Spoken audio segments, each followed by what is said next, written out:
Bank ನಿಂದ ಅಥವಾ app ನಿಂದ ಲೋನ್ ಅನ್ನ ತಗೊಂಡಿದ್ದೀರಾ? ಹಾಗಾದ್ರೆ ಇವತ್ತು ನಿಮ್ಗೊಂದು ಭರ್ಜರಿ ಗುಡ್ ನ್ಯೂಸ್ ಅನ್ನ ಹೇಳ್ತೀನಿ ನೋಡಿ. ಖುದ್ದು RBI ಸಾಲಗಾರರಿಗೆ ಕೊಟ್ಟಿರುವಂತ ಆ ಬಿಗ್ ಅಪ್ಡೇಟ್ ಏನು ಅಂತ ಗೊತ್ತಾದ್ರೆ ನೀವೇ ಆಶ್ಚರ್ಯ ಪಡ್ತೀರಾ.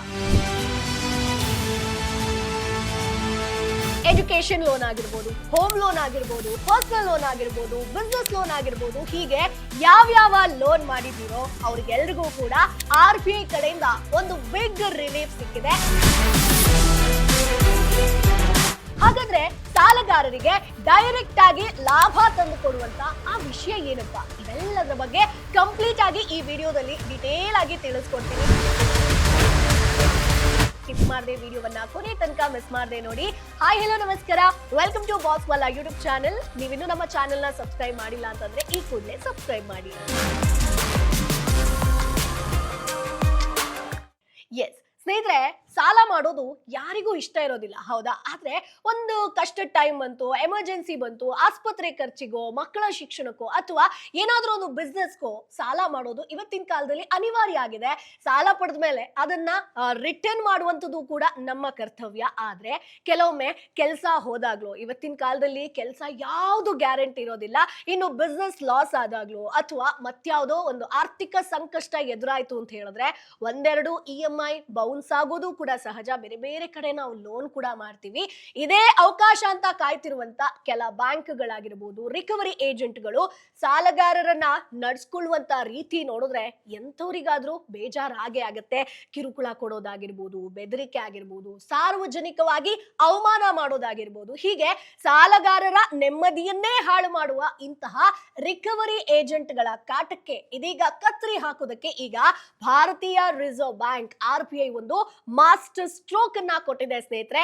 ಹೌದು, RBI ಈಗ ಸಾಲ ವಸೂಲಾತಿ ಪ್ರಕ್ರಿಯೆಯಲ್ಲಿ ಬ್ಯಾಂಕ್ಗಳಾಗಿರ್ಬೋದು, ರಿಕವರಿ ಏಜೆಂಟ್ಗಳ ನಡವಳಿಕೆಯನ್ನ ನಿಯಂತ್ರಿಸೋದಕ್ಕೆ ಒಂದು ಚೌಕಟ್ಟನ್ನ ರೆಡಿ ಮಾಡಿದೆ ಸ್ನೇಹಿತರೆ. ಈ ಪರಿಷ್ಕೃತ ನಿರ್ದೇಶನಗಳು ಜನವರಿ 1, 2027ರಿಂದ ಕಟ್ಟುನಿಟ್ಟಾಗಿ ಸ್ಟ್ರಿಕ್ಟ್ ಆಗಿ ಜಾರಿಗೆ ಬರುತ್ತೆ. ಹಾಗಾದ್ರೆ ಆ ಹೊಸ ನಿಯಮಗಳಲ್ಲಿ ಏನೆಲ್ಲ ಬದಲಾವಣೆ ಆಗಿದೆ, ಬ್ಯಾಂಕ್ಗಳೀಗ ಏನು ಮಾಡಬೇಕು, ಸಾಲಗಾರರಿಗೆ ಸಿಗುವಂತ ಒಂದಷ್ಟು ಹೊಸ ಹಕ್ಕುಗಳೇನು, ಇವೆಲ್ಲದರ ಬಗ್ಗೆ ಇವತ್ತಿನ ವಿಡಿಯೋದಲ್ಲಿ ನೋಡ್ತಾ ಹೋಗೋಣ. ಪ್ರತಿಯೊಂದು ಪಾಯಿಂಟ್ ಅನ್ನ ನಾನು ಈಸಿಯಾಗಿ ನಿಮ್ಗೆ ಅರ್ಥ ಆಗೋ ತರ ಎಕ್ಸ್ಪ್ಲೈನ್ ಮಾಡ್ತೀನಿ. ಸೊ ಮೊದಲನೇದಾಗಿ ಸ್ನೇಹಿತರೆ, RBI ಮಾಡಿರುವಂತ ಒಂದಷ್ಟು ಪ್ರಮುಖ ಬದಲಾವಣೆಗಳ ಬಗ್ಗೆ ನಾವು ನೋಡ್ತಾ ಹೋಗೋಣ. ಸೊ ಈ ಹಿಂದೆ ನಿಮಗೆ ಗೊತ್ತಿರಬಹುದು, ವಾಣಿಜ್ಯ ಬ್ಯಾಂಕ್ಗಳ ಸಾಲ ವಸೂಲಾತಿಯನ್ನ ನಿಯಂತ್ರಿಸೋದಕ್ಕೆ ಬೇರೆ ಬೇರೆ ಸೂಚನೆಗಳಿತ್ತು, ಹೌದಾ?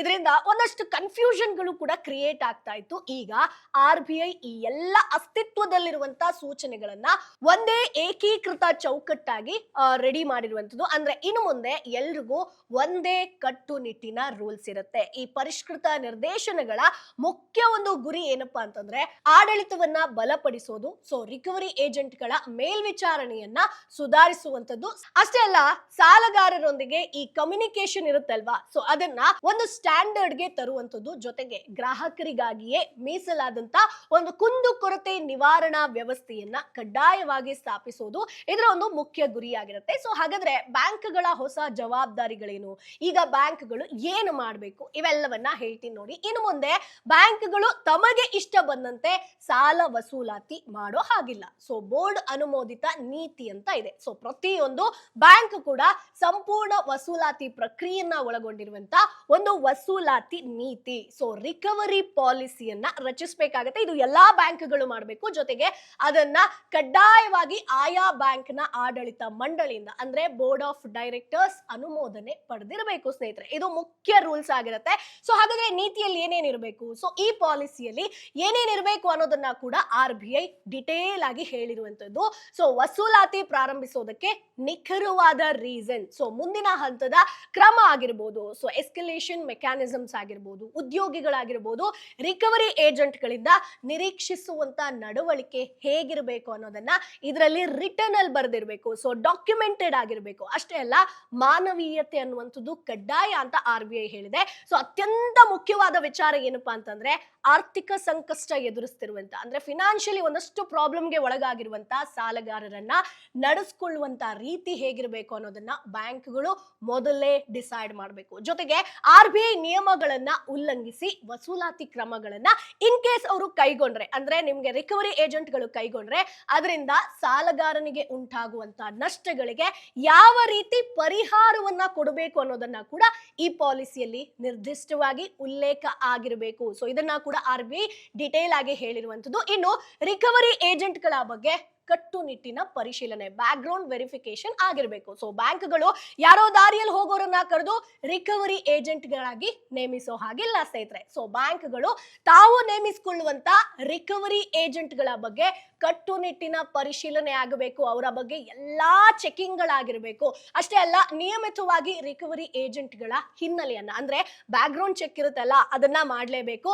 ಇವ್ರ ಮೇಲೆ ಏನಾದ್ರೂ ಕ್ರಿಮಿನಲ್ ಕೇಸ್ ಇದೆಯಾ ಅನ್ನೋದನ್ನ ನೋಡ್ಬೇಕು, ಅಥವಾ ಏನಾದ್ರೂ ವೈಲೇಷನ್ ಇದೆಯಾ. ಸೊ ಇವೆಲ್ಲವನ್ನ ಬ್ಯಾಕ್ ಗ್ರೌಂಡ್ ವೆರಿಫಿಕೇಶನ್ ಆಗಿರಬೇಕು. ಜೊತೆಗೆ ಕಡ್ಡಾಯ ತರಬೇತಿ ಅಂದ್ರೆ ಈ ಏಜೆಂಟ್ಗಳು ಕಡ್ಡಾಯವಾಗಿ Indian institute of banking and finance ನಿಂದ ತರಬೇತಿಯನ್ನ ಪಡೆದಿರಬೇಕು ಸ್ನೇಹಿತರೆ. ಅಷ್ಟೇ ಅಲ್ಲ, ಅವ್ರ ಹತ್ರ ಪ್ರಮಾಣ ಪತ್ರ ಇರಬೇಕು. ನಾನು ಆಲ್ರೆಡಿ ಟ್ರೈನಿಂಗ್ ಪಡ್ಕೊಂಡಿದ್ದೀನಿ ಅಂತ ಹೇಳಿದ್ರೆ ಸಾಲಲ್ಲ, ಸರ್ಟಿಫಿಕೇಟ್ ಅನ್ನ ತೋರಿಸ್ಬೇಕು. ಬ್ಯಾಂಕ್ಗಳು ಅದನ್ನ ಖಚಿತಪಡಿಸ್ಕೊಳ್ಬೇಕು. ಸೊ ಟ್ರೈನಿಂಗ್ ಇಲ್ಲದವರು ಏಜೆಂಟ್ ಆಗೋ ಹಾಗಿಲ್ಲ. ಇನ್ನು ನಾಲ್ಕನೇದಾಗಿ ಸಾಲಗಾರರಿಗೆ ಆಗುವಂತ ಏನೇನ್ ಬದಲಾವಣೆ, ಏನೇನ್ ಹೊಸ ಹಕ್ಕುಗಳು ಸಿಗುತ್ತೆ ಅನ್ನೋದನ್ನ ಹೇಳ್ತಾ ಹೋಗ್ತೀನಿ.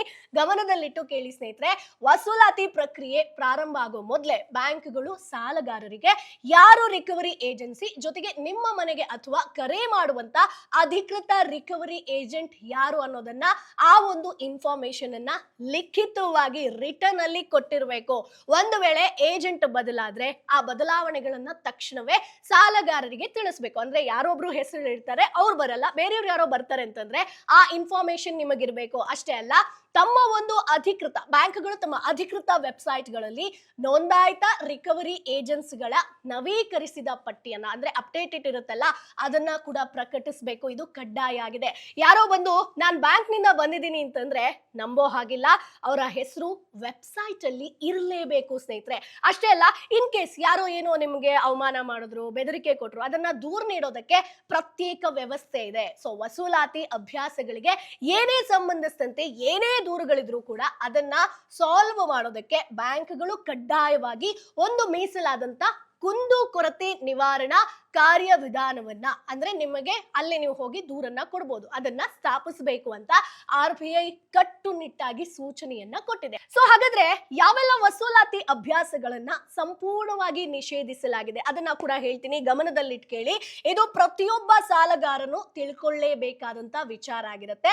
ಸೊ ಬ್ಯಾಂಕ್ಗಳಾಗಿರ್ಬೋದು, ರಿಕವರಿ ಏಜೆಂಟ್ಗಳು ಬಲವಂತದ ಹಾಗೆ ಕಿರುಕುಳ ಅಂದ್ರೆ ಹರಾಸ್ಮೆಂಟ್ ಮಾಡೋದಾಗಿರ್ಬೋದು, ಈ ರೀತಿ ವಸೂಲಾತಿ ಕ್ರಮಗಳನ್ನ ಬಳಸೋದನ್ನ RBI ಕಟ್ಟುನಿಟ್ಟಾಗಿ ನಿಷೇಧಿಸಿರುವಂತದ್ದು ಸ್ನೇಹಿತರೆ. ಅಷ್ಟೇ ಅಲ್ಲ, ನಿಂದನಾತ್ಮಕ ಭಾಷೆಯ ಬಳಕೆ ಅಂದ್ರೆ ಅಬ್ಯೂಸಿವ್ ಲ್ಯಾಂಗ್ವೇಜ್ ಅನ್ನ ಯೂಸ್ ಮಾಡಿದ್ರೆ ಬೆದರಿಕೆ ಹಾಕೋದಾಗಿರ್ಬೋದು. ಅಷ್ಟೇ ಅಲ್ಲ, ಇತ್ತೀಚೆಗೆ ನಾವು ನೋಡ್ಬೋದು ಕಾಲ್ ಟಾರ್ಚರ್. ಸೊ ಪುನರಾವರ್ತಿತ ಕರೆ, ರಿಪೀಟೇಟಿವ್ಲಿ ನಿಮ್ಗೆ ಫೋನ್ ಮಾಡೋದಾಗಿರ್ಬೋದು, ಪದೇ ಪದೇ ಕಾಲ್ ಮಾಡಿ ಟಾರ್ಚರ್ ಮಾಡೋದಾಗಿರ್ಬೋದು, ಅಥವಾ ಅನಾಮಧೇಯ ಕರೆಗಳನ್ನ ಮಾಡೋದು ಅಂದ್ರೆ ಯಾರ್ದೋ ಒಂದು ಹೆಸರಲ್ಲಿ ಯಾರ್ದೋ ಒಂದು ನಂಬರ್ ಅಲ್ಲಿ ಕಾಲ್ ಮಾಡಿ ನಿಮಗೆ ಬೈಯುವಂತದ್ದಾಗಿರ್ಬೋದು. ಇದೆಲ್ಲವನ್ನ RBI ಬ್ಯಾನ್ ಮಾಡಲಾಗಿದೆ. ಸೊ ಮರ್ಯಾದೆ ಕೂಡ ತೆಗೆಯೋ ಹಾಗಿಲ್ಲ. ಸೊ ಸಾಲಗಾರರನ್ನ ಸಾರ್ವಜನಿಕವಾಗಿ ಪಬ್ಲಿಕ್ ಅಲ್ಲಿ ಅವಮಾನಿಸೋದಾಗಿರ್ಬೋದು, ಸೊ ಸಾಲಗಾರರ ಮೇಲೆ ಒತ್ತಡವನ್ನ ಹೇರೋದಾಗಿರ್ಬೋದು, ಸೊ ಸಾಲ ತೀರಿಸಲೇಬೇಕು ಅನ್ನುವಂಥದ್ದಾಗಿರ್ಬೋದು, ಅಥವಾ ಸಂಬಂಧಿಕರಾಗಿರ್ಬೋದು, ಸ್ನೇಹಿತರಾಗಿರ್ಬೋದು, ಸಹೋದ್ಯೋಗಿಗಳನ್ನ ಸಂಪರ್ಕಿಸೋದಾಗಿರ್ಬೋದು, ಅವ್ರಿಗೆ ಕಾಲ್ ಮಾಡಿ ಕೇಳೋದಾಗಿರ್ಬೋದು, ಇವೆಲ್ಲದಕ್ಕೂ ಕೂಡ ನಿಷೇಧವನ್ನ ಹೇರಲಾಗಿದೆ ಸ್ನೇಹಿತರೆ. ಇನ್ನೊಂದು ನಾನು ಹೇಳಲೇಬೇಕು, ಸಾಲಗಾರರ ವೈಯಕ್ತಿಕ ಮಾಹಿತಿ, ಪರ್ಸನಲ್ ಇನ್ಫಾರ್ಮೇಶನ್ ಅಂತ ಇರುತ್ತಲ್ವಾ, ಅಥವಾ ಅವರ ಕಾಲ್ ರೆಕಾರ್ಡಿಂಗ್ ಗಳನ್ನ ಸಾಮಾಜಿಕ ಜಾಲತಾಣದಲ್ಲಿ ಸೋಷಿಯಲ್ ಮೀಡಿಯಾದಲ್ಲಿ ಪೋಸ್ಟ್ ಮಾಡೋ ಹಾಗಿಲ್ಲ, ಆ ರೀತಿ ಬೆದರಿಕೆ ಕೊಡೋ ಹಾಗಿಲ್ಲ. ಇನ್ನು ಸಾಲ ಅಥವಾ ಮರುಪಾವತಿ ಮಾಡದಿದ್ರೆ ಜೈಲಿಗೆ ಹೋಗ್ತೀರಾ ಅಂತ ಹೇಳೋದಾಗಿರ್ಬೋದು, ನಿಮ್ ಮನೆ ಸೀಸ್ ಮಾಡ್ತೀವಿ ಅಂತ ಹೇಳೋದಾಗಿರ್ಬೋದು, ಇವೆಲ್ಲವನ್ನ ಮಾಡೋ ಹಾಗಿಲ್ಲ. ಸೊ ಕಾನೂನಿನಲ್ಲಿ ಇಲ್ಲದ ಪರಿಣಾಮಗಳ ಬಗ್ಗೆ ದಾರಿ ತಪ್ಪಿಸುವ, ಮಿಸ್ಲೀಡಿಂಗ್ ಮಾಡುವಂತ ಹೇಳಿಕೆಗಳನ್ನ ಯಾವ ಏಜೆಂಟ್ಗಳು ಕೂಡ ನೀಡೋ ಹಾಗಿಲ್ಲ ಸ್ನೇಹಿತರೆ. ಸೊ ಹಾಗಾದ್ರೆ ರಿಕವರಿ ಏಜೆಂಟ್ಗಳ ನಡವಳಿಕೆಗೆ ಬಂದಿರುವಂತ ಹೊಸ ರೂಲ್ಸ್ ಏನು ಅದನ್ನ ಕೂಡ ಹೇಳ್ತೀನಿ ನೋಡಿ. ಏಜೆಂಟ್ಗಳಿಗೆ ಈಗ ಕಡಿವಾಣ ಬಿದ್ದಿದೆ. ಸೊ ಗುರುತಿನ ಚೀಟಿ ಕಡ್ಡಾಯ. ರಿಕವರಿ ಏಜೆಂಟ್ಗಳು ಸಾಲಗಾರರ ಬಳಿ ಬರುವಾಗ ಮಾನ್ಯವಾದಂತಹ ಗುರುತಿನ ಚೀಟಿ, ವ್ಯಾಲಿಡ್ ID ಕಾರ್ಡ್ಸ್ ಅನ್ನ ತೋರಿಸಬೇಕು. ಬ್ಯಾಂಕ್ ನೀಡಿದ ಅಧಿಕೃತ ಪತ್ರಗಳನ್ನ ಕಡ್ಡಾಯವಾಗಿ ಹೊಂದಿರಬೇಕು. ಸೊ ನಿಮ್ಗೆ ಯಾರಾದ್ರೂ ಏಜೆಂಟ್ಗಳು ಬರ್ತಾರೆ ಅಂತಂದ್ರೆ ಐಡಿ ಕಾರ್ಡ್ ಎಲ್ಲಿದೆ ಅಂತ ಕೇಳ್ಕೊಳ್ಳಿ, ಚೆಕ್ ಮಾಡ್ಕೊಳ್ಳಿ. ಅದು ಫೇಕ್ ಇರುತ್ತೆ, ಅದನ್ನ ಚೆಕ್ ಮಾಡ್ಕೊಳ್ಳಿ. ಸೊ ಸಾಲಗಾರರೊಂದಿಗೆ ಮಾತನಾಡುವಾಗ ಪ್ರಾರಂಭದಲ್ಲೇ ತಮ್ಮನ್ನ ತಾವು ಪ್ರತಿನಿಧಿಸುವ ಬ್ಯಾಂಕ್ ಅನ್ನ ಸ್ಪಷ್ಟವಾಗಿ ಪರಿಚಯಿಸ್ಕೊಳ್ಬೇಕು. ಸೊ ನಾನು ಯಾವ ಬ್ಯಾಂಕ್ ಇಂದ ಬಂದಿದ್ದೀನಿ, ಸೊ ಏನು ಎತ್ತ ಅನ್ನುವಂತ ಡೀಟೇಲ್ಸ್ ಅನ್ನ ಕೊಡಬೇಕು ಸ್ನೇಹಿತರೆ. ಇನ್ನು ಸ್ನೇಹಿತರೆ, ಸಮಯದ ಮಿತಿ ಇದನ್ನ ಕೂಡ ನೀವು ಗಮನದಲ್ಲಿ ಕೇಳಿ. ಸಾಲಗಾರರು ಬೇರೆ ಸಮಯಕ್ಕೆ ಸ್ಪಷ್ಟವಾಗಿ ಒಪ್ಪಿಗೆ ಸೂಚಿಸಿದೆ ಹೊರತು ರಿಕವರಿ ಏಜೆಂಟ್ಗಳು ಬೆಳಿಗ್ಗೆ 8 ಗಂಟೆಯಿಂದ ಸಂಜೆ 7 ಗಂಟೆಯ ನಡುವೆ ಮಾತ್ರ ಸಾಲಗಾರರನ್ನ ಕಾಂಟ್ಯಾಕ್ಟ್ ಮಾಡಬೇಕು. ರಾತ್ರಿ ಹೊತ್ತು ಮನೆ ಬಾಗಿಲಿಗೆ ಬರೋದಾಗಿರ್ಬೋದು, ಮನೆ ಬಾಗಿಲು ಬಡಿಯೋದು ಆ ತರ ಮಾಡೋ ಹಾಗಿಲ್ಲ ಸ್ನೇಹಿತರೆ. ಸೊ ಬ್ಯಾಂಕ್ಗಳು ರಿಕವರಿ ಏಜೆಂಟ್ಗಳಾಗಿರ್ಬೋದು, ಸಾಲಗಾರರ ನಡುವಿನ ಎಲ್ಲಾ ದೂರವಾಣಿ ಕಾಲ್ಸ್ ಇರುತ್ತಲ್ವಾ, ಕಾಲ್ ರೆಕಾರ್ಡಿಂಗ್ಸ್ ಗಳನ್ನ ಕನಿಷ್ಠ 6 ತಿಂಗಳ ಕಾಲ ಕಡ್ಡಾಯವಾಗಿ ರೆಕಾರ್ಡ್ ಮಾಡಬೇಕು. ಅಷ್ಟೇ ಅಲ್ಲ, ಅದನ್ನ ಒಂದು ಸೇಫ್ ಆಗಿ ಡಾಕ್ಯುಮೆಂಟೆಡ್ ಆಗಿ ಇಡಬೇಕಾಗತ್ತೆ. ಅಂದ್ರೆ ಇದರಿಂದ ಏಜೆಂಟ್ಗಳು ಅವಾಚ್ಯ ಶಬ್ದ ಬಳಕೆ ಮಾಡೋದಾಗಿರ್ಬೋದು, ಇವೆಲ್ಲದಕ್ಕೂ ಕೂಡ ಸಾಕ್ಷಿ ಸಿಗುತ್ತೆ. ಸೊ ಹಾಗಾಗಿ 6 ಮಂತ್ ಅದನ್ನ ಹಾಗೆ ಒಂದು ಡಾಕ್ಯುಮೆಂಟೆಡ್ ಆಗಿ ಇಡಬೇಕಾಗತ್ತೆ.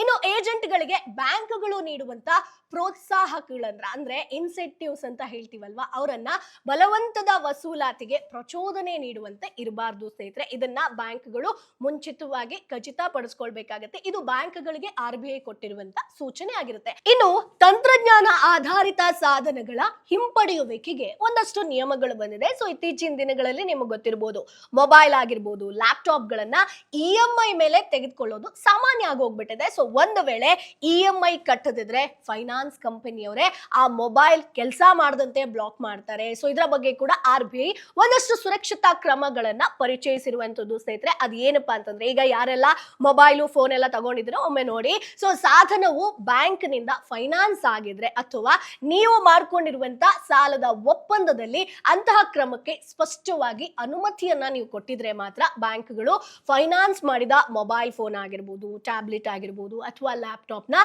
ನಿರ್ದಿಷ್ಟ ಕಾರ್ಯಗಳನ್ನ ಅಂದ್ರೆ ನಿಷ್ಕ್ರಿಯಗೊಳಿಸಬಹುದು ಸ್ನೇಹಿತರೆ. ಆದ್ರೆ 30 ದಿನಗಳ ಗ್ರೇಸ್ ಪೀರಿಯಡ್ ಇದೆ. ಅಂದ್ರೆ ಖಾತೆ ಡ್ಯೂ ಡೇಟ್ ಮುಗಿದು 30 ದಿನಗಳ ಕಾಲ ಬಾಕಿ ಉಳಿದ ನಂತರವಷ್ಟೇ ಇಂತಹ ನಿರ್ಬಂಧಗಳನ್ನ ವಿಧಿಸಬಹುದು. ಸೊ 30 ದಿನ ಆದ ತಕ್ಷಣ ನೀವು ಮಾಡೋ ಹಾಗಿಲ್ಲ. ಸೊ 1-2 ದಿನ ತಡವಾದ ತಕ್ಷಣ ಬ್ಲಾಕ್ ಮಾಡೋ ಹಾಗಿಲ್ಲ ಸ್ನೇಹಿತರೆ. ಅಷ್ಟೇ ಅಲ್ಲ, ಇನ್ನು ತುರ್ತು ಸೇವೆ ಅಂತ ಇರುತ್ತಲ್ವಾ, ಸೊ ಮೊಬೈಲ್ ಬ್ಲಾಕ್ ಮಾಡಿದ್ರು ಕೂಡ ಒಳ ಬರುವಂತ ಕರೆ ಅಂದ್ರೆ ಇನ್ಕಮಿಂಗ್ ಕಾಲ್ಸ್ ಆಗಿರ್ಬೋದು, SMS ಆಗಿರ್ಬೋದು ಅಥವಾ ತುರ್ತು ಸೇವೆಗಳಂತಹ ಅತ್ಯಗತ್ಯ ಕಾರ್ಯಗಳ ಮೇಲೆ ಪರಿಣಾಮ ಅದು ಬೀರಬಾರ್ದು. ಸೊ ಅದನ್ನೆಲ್ಲ ಬ್ಲಾಕ್ ಮಾಡೋ ಹಾಗಿಲ್ಲ. ಇನ್ನೊಂದು ಇಲ್ಲಿ RBI ಸ್ಪಷ್ಟವಾಗಿ ಹೇಳಿರುವಂತದ್ದು 1 ಗಂಟೆಯಲ್ಲಿ ಅನ್ಬ್ಲಾಕ್ ಮಾಡಬೇಕು. ಯಾವಾಗ ಸಾಲಗಾರರು ಬಾಕಿ ಹಣವನ್ನ ಪಾವತಿಸಿದ್ರೆ ಪಾವತಿಯಾದ ಕೇವಲ 1 ಗಂಟೆ ಒಳಗೆ ಆ ನಿರ್ಬಂಧಗಳನ್ನ ಹಿಂಪಡಿಬೇಕಾಗತ್ತೆ. ಅಂದ್ರೆ ಡಿವೈಸ್ ಅನ್ನ ಅನ್ಬ್ಲಾಕ್ ಮಾಡಲೇಬೇಕು. ಸೊ ಒಂದು ವೇಳೆ ನಿರ್ಬಂಧಗಳನ್ನ ಸಮಯಕ್ಕೆ ಸರಿಯಾಗಿ ತೆಗೆದು ಹಾಕದಿದ್ರೆ ಏನಾಗುತ್ತೆ? ಸೊ ಸಾಲಗಾರರಿಗೆ ಪರಿಹಾರ ಸಿಗುತ್ತಾ ಅನ್ನೋದು ಕೂಡ ಪ್ರಶ್ನೆ ಬರುತ್ತೆ. ಹೌದಾ? ಖಂಡಿತವಾಗಿ ಹೌದು.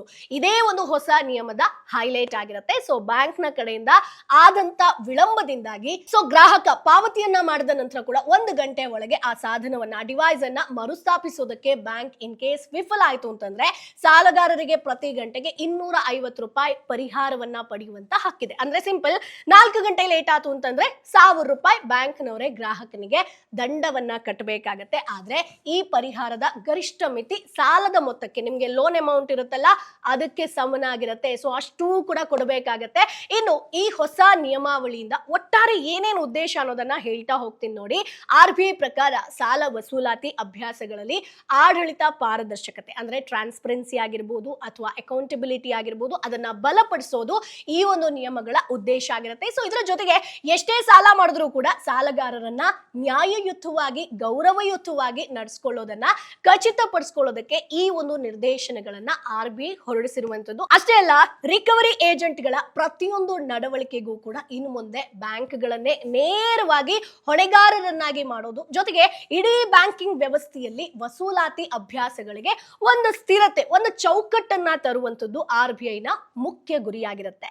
ಸೊ ನೋಡಿದ್ರಲ್ವಾ ಸ್ನೇಹಿತರೆ, ಜನವರಿ 1, 2027ರಿಂದ ಬ್ಯಾಂಕಿಂಗ್ ವಲಯದಲ್ಲಿ ವಿಶೇಷವಾಗಿ ಸಾಲ ವಸೂಲಾತಿ ವಿಭಾಗದಲ್ಲಿ ಎಷ್ಟೊಂದು ದೊಡ್ಡ ಬದಲಾವಣೆಗಳು ಬರಲಿದೆ ಅಂತ. ಸೊ ಅಲ್ಲಿವರೆಗೂ ಈಗಿರುವಂತಹ ನಿಯಮಗಳೇ ಕಂಟಿನ್ಯೂ ಆಗುತ್ತೆ. ಸೊ ಈಗ ಏನೇನ್ ರೂಲ್ಸ್ ಗಳಿರುತ್ತೋ ಅದು ಕಂಟಿನ್ಯೂ ಆಗುತ್ತೆ. ಆದ್ರೆ ಹೊಸ ನಿಯಮಗಳು ಜಾರಿಯಾದ ಮೇಲೆ ಸಾಲಗಾರರಿಗೆ ಕಿರುಕುಳ ನೀಡುವಂತ ರಿಕವರಿ ಏಜೆಂಟ್ಸ್ ಗಳ ಆಟ ನಡೆಯೋದಿಲ್ಲ. ಹಾಗಂತ ಈ ನಿಯಮಗಳು ಸಾಲ ಕಟ್ಟದೆ ತಪ್ಪಿಸ್ಕೊಳ್ಳುವವರಿಗೆ ಒಂದು ಲೈಸೆನ್ಸ್ ಕೊಟ್ಟಂತಲ್ಲ. ಸೊ ಸಾಲ ಪಡೆದ ಮೇಲೆ ಅದನ್ನ ನಮ್ಮ ಹಕ್ಕು, ಪ್ರಾಮಾಣಿಕವಾಗಿ ನಾವು ಅದನ್ನ ರಿಟರ್ನ್ ಮಾಡಲೇಬೇಕು, ಸರಿಯಾದ ಸಮಯ ಕಟ್ಟಲೇಬೇಕು. ಆದ್ರೆ ಆರ್ಥಿಕ ಕಷ್ಟದಲ್ಲಿರುವಾಗ ಒಂದು ಗೌರವಯುತವಾಗಿ ನಡೆಸ್ಕೊಳ್ಳುವಂತ ಹಕ್ಕನ್ನ ಮಾತ್ರ ಈಗ ಈ ಒಂದು ನಿಯಮಗಳು ನಿಮಗ್ ನೀಡ್ತಾ ಇದೆ. ಸೊ RBI ನಿಮಗೆ ಆ ಒಂದು ಅವಕಾಶ ಕೊಟ್ಟಿದೆ. ಸೊ ಈ ಮಾಹಿತಿ ನಿಮ್ಗೆ ಉಪಯುಕ್ತ ಅಂತ ಅನ್ಸಿದ್ರೆ ಈ ವಿಡಿಯೋವನ್ನ ಕೂಡಲೇ ನಿಮ್ಮ ಫ್ರೆಂಡ್ಸು, ಫ್ಯಾಮಿಲಿಗೆ ಶೇರ್ ಮಾಡಿ. ಎಲ್ರಿಗೂ ಕೂಡ ಈ ಒಂದು ವಿಚಾರದ ಬಗ್ಗೆ ಗೊತ್ತಿರ್ಲಿ. ಸೊ ಎಲ್ಲಾ ಡೀಟೇಲ್ ಆಗಿ ಹೇಳಿದೀನಿ. ಸೊ ನಿಮ್ಗೆ ಏನಾದ್ರೂ ಡೌಟ್ ಇತ್ತು ಅಂತಂದ್ರೆ ಕಮೆಂಟ್ ಬಾಕ್ಸ್ ಅಲ್ಲಿ ತಪ್ಪದೇ ಕೇಳಿ. ಹಾಗೆ ನಿಮಗೆ ಯಾರಾದ್ರೂ ರಿಕವರಿ ಏಜೆಂಟ್ಗಳು ಈ ರೀತಿ ಸಾಲದ ವಿಚಾರದಲ್ಲಿ ಧಮಕಿ ನೀಡೋದಾಗಿರ್ಬೋದು ಅಥವಾ ಅವಮಾನ ಮಾಡೋದಾಗಿರ್ಬೋದು, ಈ ರೀತಿ ನಿಮಗೂ ಕೂಡ ಆಗಿದ್ಯಾ? ಸೊ ಅದನ್ನ ಕಮೆಂಟ್ ಬಾಕ್ಸ್ ಅಲ್ಲಿ ತಪ್ಪದೇ ತಿಳಿಸಿ. ನೀವು ಯಾವ ತರ ಫೇಸ್ ಮಾಡಿದ್ರಿ ಅಂತ ಹೇಳ್ಕೊಂಡು. ಸೊ ಮುಂದಿನ ವಿಡಿಯೋದಲ್ಲಿ ಮತ್ತಷ್ಟು ಮಾಹಿತಿ ಜೊತೆ ನಾನು ನಿಮ್ಮ ಮುಂದೆ ಹಾಜರಿರ್ತೀನಿ. ಅಲ್ಲಿವರೆಗೂ ಬೈ ಬಾಯ್. ಬ್ರ್ಯಾಂಡ್ ಪಾರ್ಟ್ನರ್ಶಿಪ್ ಮತ್ತು ಜಾಹೀರಾತಿಗಾಗಿ ಸಂಪರ್ಕಿಸಿ brand@bosswala.com. WhatsApp number 9108014192. Bosswala. Be the boss.